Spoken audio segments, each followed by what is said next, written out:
আমি এমন পর্যায়ে আছি, না পারি সইতে না পারি কইতে। আমরা সারাটা দিন রাস্তায় কাটাই জাতি লিয়া কাটাইতে পারি না, গ্যাসের লাইনে পড়ে থাকতে হয়। একবার সীমিত গ্যাস পাই, 4টা সিরিয়াল দিছি, 7টা গ্যাস পাইছি 110 টাকার।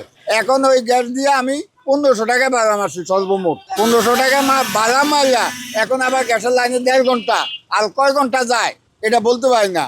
আমাদের প্রতি কারো কোনো দয়া মায়া কোনো কিছুই নাই, যে হেরা যে এইভাবে রাস্তায় পড়ে আছে, কষ্ট করতে আছে, এই ধরনের কোনো জায়গা উপর মল গ্যাস নিয়ে পরিচালনা করে ওদের কোনো চিন্তা নাই। কেন আমরা মালিকের জমা দিতে পারি না, সংসার চালাইতে পারি না, পোলা পাইন লই আমরা হিমশিম খাইতে আছি। সবাই তো ঢাকা শহরে কেউ বাড়ি এলা না, সবাই ভাড়াটা।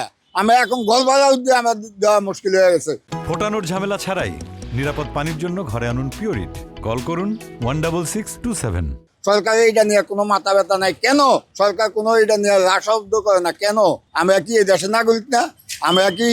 আমরা খাইটা খাইতে আছি, তবু আমরা সমতা পাইতে আছি না। এখন সরকার যে কোনো একটা পদক্ষেপ নেয়, যদি গ্যাসের দাম বাড়াই দিয়ে মুক্তটা করে দেয়, তাও আমরা খুশি। আমরা চাই মুক্ত, আমরা আর কষ্ট সইতে পারি না। আমার 2 মাসের গল্পে আমার বাড়ি এলাকা এখন আমার তো পাইবো, আমার খুব হিমটুম কাজে আছি। আমি বাড়ি এলাকায় আমি 3-4 বছর লাগাতে এই বাড়িতে থাকতেছি। বাড়ি এলাকা দেখতে আছে যে আমি সত্যিকারই সমস্যায় পড়ে আছি। বাড়ি এলাকা এখন আমার কোনো চাপ দিচ্ছে না, তবে মাফ করবো না, চাপ দিতে আছে না, আমার মাফ করেও দিব না। এখন হয়তো আমার একটা ছাড় দিতে আছে যে আমি আস্তে আস্তে দিব।